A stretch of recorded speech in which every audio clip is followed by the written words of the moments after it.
Hey, brand builder, Rory Vaden here. Thank you so much for taking the time to check out this interview. As always, it's our honor to provide it to you for free. And wanted to let you know there's no big sales pitch or anything coming at the end. However, if you are someone who is looking to build and monetize your personal brand, we would love to talk to you and get to know you a little bit and hear about some of your dreams and visions and share with you a little bit about what we're up to see if we might be a fit. So if you're interested in a free strategy call with someone from our team, we would love to hear from you. You can do that at brandbuildersgroup.com/podcall, brandbuildersgroup.com/podcall. We hope to talk to you soon. Such an honor to introduce to you somebody who is a friend of several friends of mine, Morgan Cron. I've heard so many things about him. He lives in Nashville. So we hang out with a lot of the same circles: Donald Miller, Michael Hyatt, John Acuff, etc. It's kind of the Nashville posse around here. And but we've never actually met. And so I forgot who connected us recently and said, hey, you guys really need to know one another. And so it just made sense to bring him on the podcast. So you've probably heard of his podcast. He has a podcast called Typology, which has over 17 million downloads. He's the author of several books, including kind of the Enneagram Primer, which is called The Road Back to You. And then he released another book recently called The Story of You, an Enneagram Journey to Becoming Your True Self. And that's a big part of what we're going to talk about today. But, he works with companies like Warner Brothers Music and Chick-fil-A.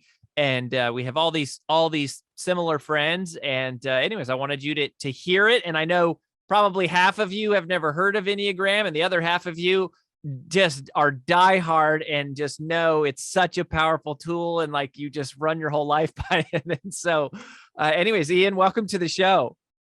Thanks, Rory. It's great to be here. So let's start with the people who are not the super Enneagram people. I think people hear it and they go, oh, is that like a disc thing, right? And it's not. There's 9 different types. But anyways, can you just kind of give us like the high level overview of it? Sure. Well, the Enneagram is an ancient personality typing system. It teaches that there are 9 basic personality types in the world, one of which we gravitate toward and adopt in childhood as a way to cope, to protect ourselves, and to navigate the new world of relationships in which we find ourselves. There are 9 distinct types, and each of them has an underlying unconscious motivation that powerfully influences how that type habitually and predictably acts, thinks, and feels from moment to moment. It's a great tool. I've worked with DISC, Hogan, Colby, StrengthsFinder. I love Myers-Briggs, obviously. They are all great tools, but in my experience as a therapist, as a corporate presenter and consultant, I really don't know a better instrument for helping people develop the kind of self-awareness that not only improves the quality of their personal lives, but tremendously accelerates their success in their professional lives. That's interesting. What do you think is that's a big statement, right? Those are big. Myers-Briggs and obviously DISC and StrengthsFinders. Like we've had Tom Rath on the show. He's a good friend. Like these are really, really powerful. So what do you think really is kind of the defining or the big distinction between Enneagram and some of these other tools maybe that people have heard of? So to be clear again, I love any tool that helps people develop self-awareness. I love it when I hear people tapping into multiple tools so that they get a sort of a 360 eye on everything that may be going on in their interior world, and to understand their God-given architecture, right? Now, what sort of distinguishes the Enneagram from these other tools? One is the Enneagram just doesn't tell you what you do, it tells you why you do it. Okay, so this is really important. It's not enough to know just your characteristic traits. It's important to know why those traits are in place so that you begin to work with your strengths and your weaknesses at the level of the root system, right? You want to understand, what is it that's making me be the way that I am in the world, how I show up for life, right? Secondly, one of the things the Enneagram does is, if you're looking for flattery, the Enneagram is not the tool you want to use. Okay? I know that there's some one of the things that I thought was pretty entertaining was how they talk about at its extremes in the negative direction. It's like the Hitler was this way, or somebody I thought that was kind of like, oh, it's not flattering always. So, the Enneagram does teach us that what's best about us is also what's worst about us. And what's worst about us is also what's best about us. Our strength is our weakness is our strength, right? And so, in the beginning of the journey of understanding who you are and developing self-awareness, you are going to have to confront those parts of your personality that are in direct opposition to the person that you want to become. Right? Like we all should want to know, what is it that stands between me and the person who I want to become? And so, that requires looking at the shadow aspect of our personality. That said, the Enneagram also will tell you what's most wonderful about who you are. But you do have to kind of slog through the not so great stuff before you get to realizing, oh my gosh, at my core, I have all kinds of competencies and personality traits that are wonderful and needed at the table of life. Mm-hmm. So the road back to you is kind of like sets the foundation. The foundation, I guess, is how I process it and think about it. And then the story of you is your newest book. So can you talk a little bit about why this version of the book and this kind of angle? So yeah, I mean, the road back to you was a remarkable, at the risk of sounding self-congratulatory, but I'm as surprised by it as anybody. So don't hear it as me bragging. It was a tremendous success that I could not have predicted, right? And the road back to you for me was more of a book about, okay, so I have information. So now how do I begin to activate transformation?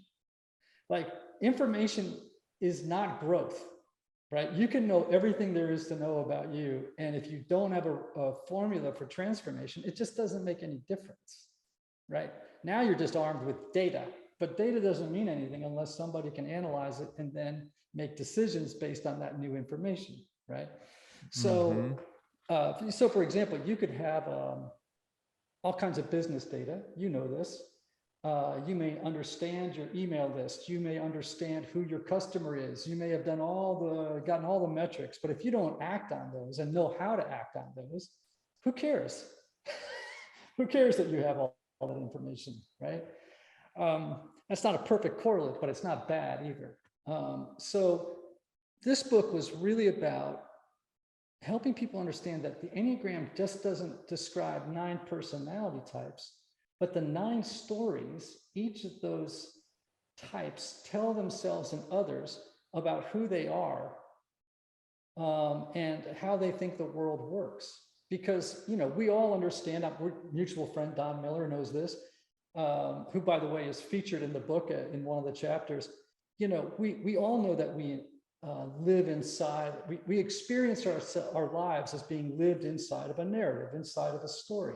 But what if the story that you picked up as a little kid is wrong? Like, what if the story you picked up as a little person and now have dragged into adulthood is frustrating your ability to live a happy, productive life?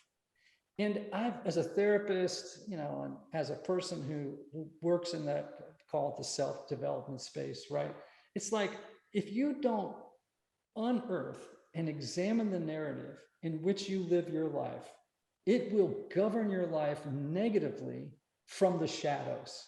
You won't even know it's running, right? It's just kind of like, like a system back here that's running. And if you don't confront that old story, then you will continue to live by its dictates. This is why I think sometimes, it's interesting in my conversations with people, if I use the word stuck, nobody has once asked me to define what I mean by the word stuck. They just know it right away, right? It's just like, oh yeah, I'm stuck. Well, what is the reason for people's experience of stuckness? Usually it's because they're living by an old narrative that no longer works for them. And I want to free people from that narrative. And that's what the story of you describes. So here's what I want to ask you about is I want to try to like tie this together. The people listening here are we would describe them as mission-driven messengers. So they are experts who in some way they serve the world typically as an expert. And you said something earlier about your first book. You said I couldn't have predicted its success. And I think it's really, really true about in life, but even as a personal brand, we live inside of a story that's subconscious, like it's there and it came from wherever it came from.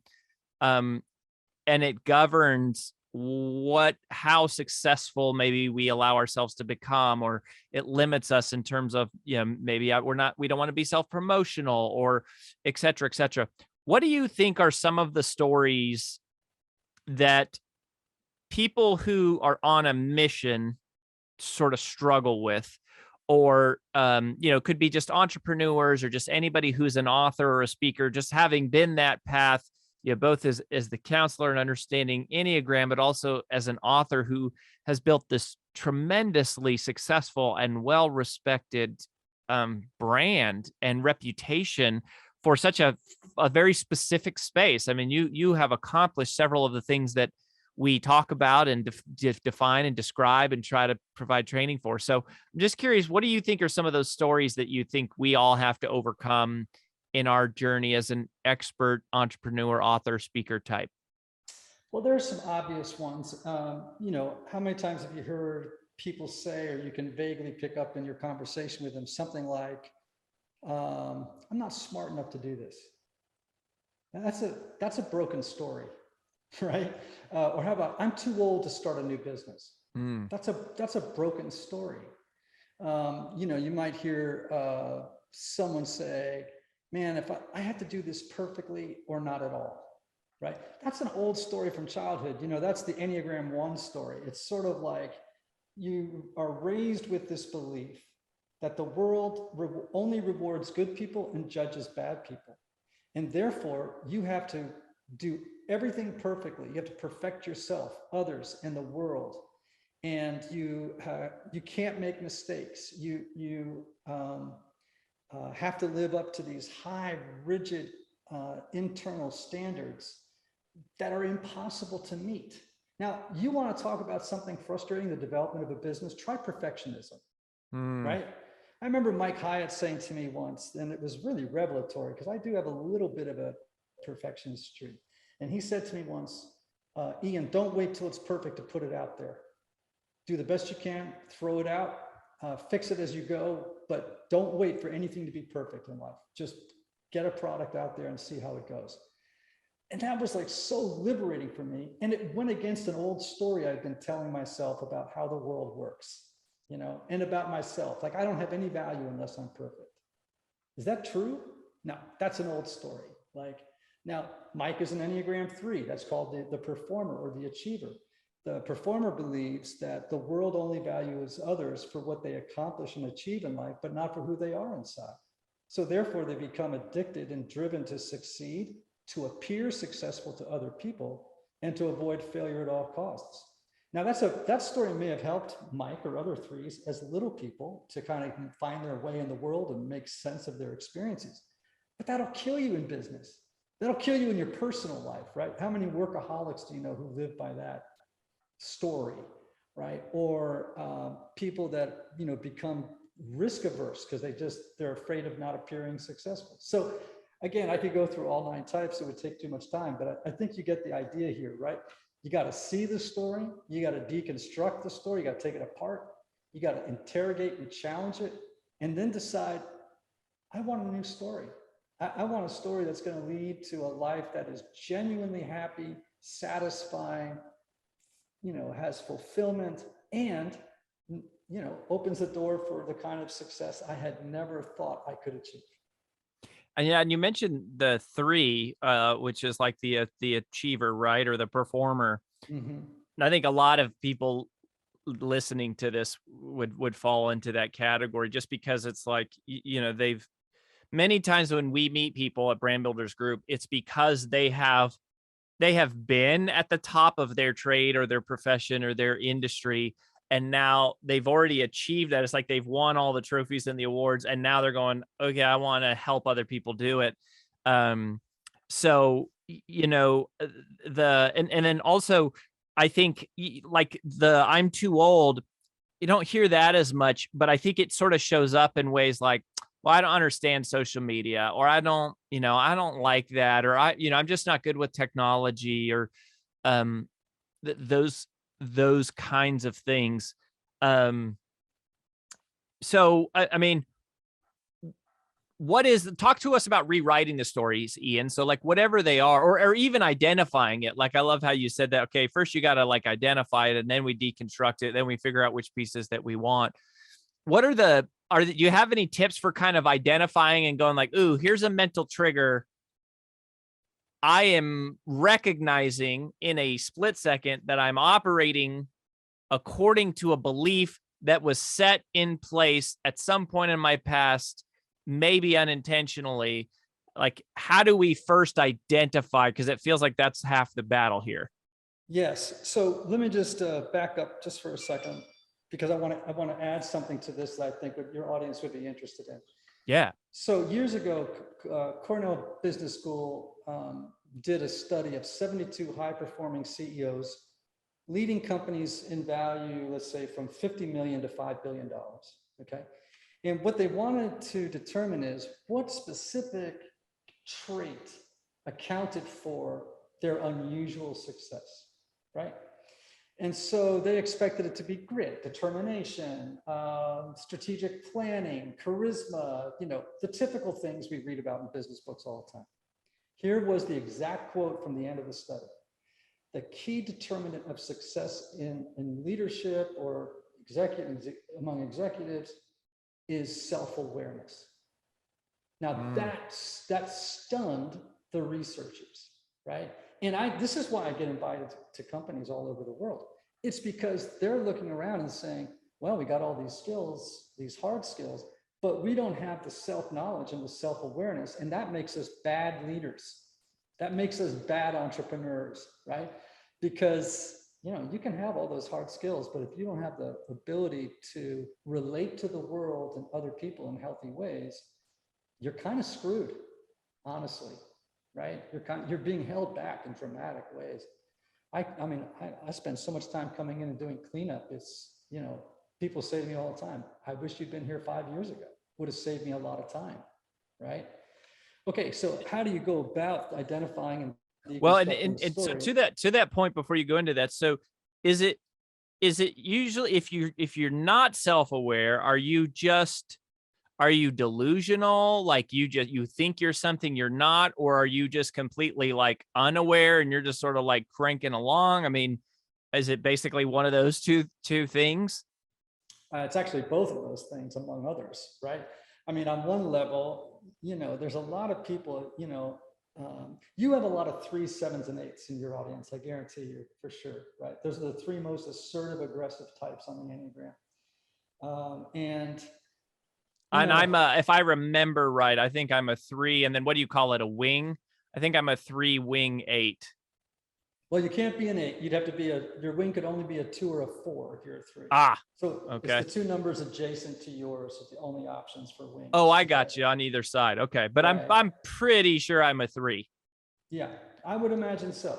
I actually could have guessed that in the beginning of our call. It's interesting, once you get to know the Enneagram pretty well, you can, with a pretty high degree of accuracy, start to pick out what other types are. Peg people pretty quickly. Yeah, I mean, I could pick it up from your clothes, from your background, from what you do for a living. I could pick it up from the kinds of things that matter to you, your priorities. So anyway, that's one of the benefits. Once you're able to start doing that, talk about knowing how to relate to customers and your staff is, it's a tremendous advantage. That said, I think that self-awareness is important, because if you do not have the capacity to step back and self-observe in the moment, like in every interaction, right? Able to observe yourself. And you can tell, oh my gosh, I have slipped back into an old rotten story. And I need to make new decisions in this moment to live into the story that I believe is true, right? It's like you have a true story, you have a false story. It's usually one, we call it an origin story. You have a false origin story. And that's got to go, right? And the way we do that, I use the acronym SOAR, S-O-A-R. So the first step is you got to see the story, right? And that's just a matter of looking into the past and saying, okay, where did this story come from? What is it? And what, where did it come from? So that's where we start. Then we go to the second step, which is you got to own the story, which is to say, it's a little bit like, looking at the effects living in that story have had on your life. How has it affected your marriage? How has it, affected your relationship with your children, your career, your dreams? Part of that is if you don't own it, there's not much impetus to go forward, right? Like you've just got to say, yep, this is what it's cost me. And you can also say, and this is how it's helped me, but how it's helped me is not nearly as powerful as how it's negatively affected my life, right? The third step is to awaken. So that is really to say, okay, how do I now in the present begin to recognize when that old story has taken the wheel again? And then also make new choices. Like, oh, I don't have to do that anymore. Like I can live in a new way that's aligned with my values, with my goals, with my dreams, right? And then the last step is to rewrite. And that's also a very conscious exercise. Like, what is the story now in the future that I want to live in? So it really does cover the past, the present, and the future, and gives you, sort of a great 50,000 foot view of your life, right? In the book, The Story of You, I go through all 4 stages in detail and show people how to do it. Obviously we can't go into the granular detail right now, but, and what's interesting, Rory, and I don't want to go necessarily down this wormhole, but companies tell themselves stories about who they are and how they think the world works. Sure. that are not true, right? Yeah. I always think about Dunder Mifflin. If you were really to have a corporate retreat with all the people there, they might say that the story that Dunder Mifflin tells itself about who they are and how they think the world works is, we're the crappy paper company. Like we sell crappy paper. Now, they got to see that, they got to own that. They got to awaken to the fact that, like, when does that take hold and rewrite the narrative of their company? And you see that, like, basically most of these stories, they go all the way back to childhood, and it was some moments. So like, I think you're right that there's a lot of threes. I mean, in our audience, at some point you felt outcast or something as a child, or you didn't experience love or whatever, and so you resolved to basically go, I'm going to achieve my way into being important, like that kind of a thing. That could be one of many stories that might produce a 3. A classic 3 story. I actually was interviewing a 3. Oh, you know him. It was, oh gosh, my brain just went dead. The only name that's coming to me right now is Jay Shetty, but it is not Jay Shetty. It's Lewis. Was it Lewis Howes? No, it was a good friend of Michael's and others, and he's a brand guy. Anyway, it'll come back to me. He's a 3. And what he said was, I was a kid, and if I brought home a paper that was a 97, the first words out of my father's mouth was, where's the other 3%? And, the message he got as a kid was, love is predicated on your achievement. So it's like, if you carry that message into adulthood, you're going to continue to believe that success equals love. I mean, it's like, if I don't succeed, no one will value me. No one's going to see me. No one's going to appreciate me. And, part of the journey is you got to see that story and realize, I guess on one level, that story could produce success, right? It'll also make you miserable. It will also make you not a very good person. In your worst expression, it could make you someone who cuts corners and maybe become someone who's so ambitious that you're willing to take credit for stuff that other people did. I've seen that in corporate settings. Now, that's an unhealthy 3, but you get the idea, right? It's like, you have to wake up and realize, I want to be a success, but do I want to build my self-esteem on success? I don't think so. And so you basically just have to become aware of it. Like, you just have to recognize, whatever, like I think workaholism is a good example of going, all I'm doing, and I think there's a lot of people doing that, and obviously working from home makes that easier probably than ever before, is just going, why am I doing this? This is connected somehow to a story I once told myself, this old program that's still there. And and maybe part of what you want to confront is, the first objection a person might have is, yeah, but if I don't keep doing this, I won't be successful anymore. And what I would say is, well, that's going to cost you a lot. That's going to cost you relationships with children. It's going to, it's restricting you from living a full life. Now, part of the old story you have to confront is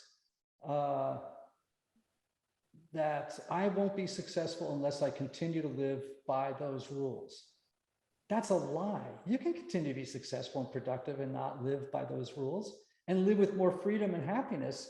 Can you imagine how great it is to be successful and enjoy, being a productive person without having to build your self-esteem on it? I mean, that's a great feeling of freedom. And that's what I want people to experience. Mm-hmm. Yeah. I mean, and so when you talk about the rewrite, okay, so you gave us SOAR, you talk about rewriting. Tell us a little bit about that, right? Because it's actually, to me, it's not that hard to spot this in ourselves if we're just looking for it, because you kind of go, well, what's my greatest strength? That's also probably my greatest weakness. Like, what do I do the most of? It's also probably something that's harming me. And specifically, you could just go like, where am I losing in life, or where am I not experiencing life the way I want it? And then kind of going, what's the cause of that? The cause of that is some underlying message that I've told myself over and over again. And so on the rewriting part of it, so just to touch on it real quickly, I know we don't have a ton of time, but like, is there anything specific you have to do to rewrite it? I mean, is it basically like you literally take out a pen or a blank piece of paper and you write and say, boom, this is what I'm letting go of, and this is what I'm choosing to adopt for the future? Absolutely. It's not that hard an exercise. I mean, you could do it in 350 words. That's one page, right? Or you could begin to, right? It doesn't have to be, oh my gosh, I got to write a novel here, And also I would say, if you do the SOA part, you see it, you own it, you awaken to it. As passive as it sounds, you will have cleared away enough debris at that point that the story you want to live will begin to emerge on its own. You know what I mean? It just starts to come up like green shoots, okay? And you just begin to enjoy it. What you just described is in part self-awareness. I'm able to see when the old story is taking place. I then start making new decisions. I pause. And people who don't have self-awareness, Rory, here's what they do. They bang guardrail to guardrail through other people's lives. They're on autopilot. They don't even know why they're doing the things they do. And they don't know why they continue to do things they don't want to do. And they continue to do things, they don't continue not to do things they do want to do, right? It's like, they're like stuck in Groundhog Day. But once you get self-awareness, you're able to say, and you've done the exercise of sitting down and going, well, what's the life I want to live? What am I afraid of? are those fears justified? Like, let me ask you as a 3, right? Imagine if I said to you, Rory, next year, what would happen if your business went down 50%? And you say, I'm terrified of that idea. And I said to you, okay, well, just tell me 5 reasons why you're scared. And you might say, well, if I was honest, I'm afraid of reputation loss. I'm afraid of maybe people not respecting me as much as they used to. I'm afraid of not looking as successful as I did. I'm afraid that my self-esteem is going to go down, right? And you could write a whole list. And then I could just say to you, okay, so let's imagine that happened. Would that be the end of the world? Do you think it's a permanent thing if your business goes down by half? You see what I mean? Like, you're unearthing and sort of challenging that this is Like going to be the end of the world, right? You kind of walk in that for a minute and realize Yeah. it's not as bad as you think. Yeah, I was actually having this conversation with Lewis Howes once, because I was saying, I grew up with so little that my mind immediately goes back to, we're going to be broke living on the streets. Like, it's like we're so far away from that ever being a reality, and we have so many skills and relationships that it's pretty near impossible that that situation would ever happen. But it's almost like I'm running at times from that extreme of a fear, because it was so deep rooted in who I was growing up and how little we had. And it's like, what a silly thing to be running away from when you're like, light years away, like for it to still drive you like that. Yeah, but at the same time, it's really understandable. So, be kind. I tell Yeah. people all the time, be kind. There's a reason that fear is in place. You'll know you're in an old story. You just described it too. If your fears are disproportionate, right? It's like, wait a minute, that is an over the top fear. It's like, that is not true. But what's happening is literally your little brain is lighting up like it did when you were a kid. And you're like, well, of course it does. It doesn't mean you have to continue to live by the rules, but you have to have a little self-compassion and say, look, I know where this comes from, but I also don't need to live in the old story that's going to be the end of the world. It's all going to be okay. I got a great wife. She'll be there. I got great kids. They'll be there. I got, I'm a really smart person. I'll be able to. You have God. I mean, you have faith. I mean, when you have faith, then it's like you got everything. The other story that I would say, Ian, that I see a lot of entrepreneurs struggle with is they can't delegate things because they are stuck in that perfectionism. They really believe the only person who can do it is me. If other people do it, they won't do it as well as me. I have to do this myself. I'm the only one who knows how to do it. That story, maybe more than any other, is the one that I see it every day. It exists as a reality in their mind, and it is a prison sentence of their own construction if they ever want to scale the business or grow a company or have a team or just have a life, because it traps you to doing everything yourself. You come across that one ever? Oh my gosh. I mean, all the time. I mean, I'll come into a company and someone will go, this woman is such a control freak. Like, that's typical of Enneagram 1 improvers, right? Perfectionism. It's like they constantly are rewriting things I write. They assign me things and then they redo them. They are highly controlling. They're not very good at praise, right? They're a little stingy with praise. I could go on and on about this personality style. And, of course, that's going to restrict growth. It's going to restrict, as you said, scaling a business, right? Because it's going to put, it's what I would call a drag coefficient, right? It's going to slow down the boat, right? It's like having an anchor off the back of the boat. That's a good way of thinking about it. So, that is an old story. It's based on, for example, I meet a lot of ones that grew up in families where they, either got explicitly, someone told them you have to be perfect and, always good and never make mistakes, or you'll be punished in some way. You'll be shamed, or you'll be, told you're not a good person or whatever. And so that story has to be looked at. Or, sometimes they had to fill a role of a parent, because some parent was absent. They had to become an adult way too fast, and step in and take care of sisters and brothers. And there were no rules, and so they had to come up with the rules for themselves, you know. And so, you know, we have to see that, we got to own it, we got to awaken to when it's coming online, and then we got to rewrite a new story that says, not everything has to get done perfectly. I can't keep hiring people and then not using them and trusting them, right? I have to be okay with other people and myself making mistakes. That's part of the journey. In fact, mistakes can be a great asset if I approach them wisely. So again, you know, these are the kinds of things I want to, you know, in the story of you, my goal was, how do I help people break out of the prisons they don't even know they're in? Because that's when you don't know where you're in a prison, that's the most secure prison in the world, right? Is the one you don't know you're in. And so, you know, I want people to experience freedom in their work life, in their personal lives. I want them to not only enjoy success, let's say in business, I want them to have happier lives. I want them to have better marriages, better friendships with their kids, with their, you know, their peers.